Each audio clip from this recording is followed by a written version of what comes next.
Господа, вот такая вот у нас получилась квартира. Я думаю, вы оцените. Кстати, фотки можете посмотреть в моем инстаграме. Так вот, стоимость ремонта такой квартиры составила порядка 17 тысяч рублей. Это работы.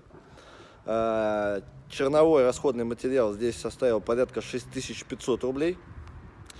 Ну и как бы дальше снимаем, дальше крутим, вертим, работаем. Подписывайтесь на наш канал, поставьте лайки, потому что, ну, как бы это важно для нас. Мы все-таки как бы снимаем просто так, не коммерческий блог. Финхаус. Удачи!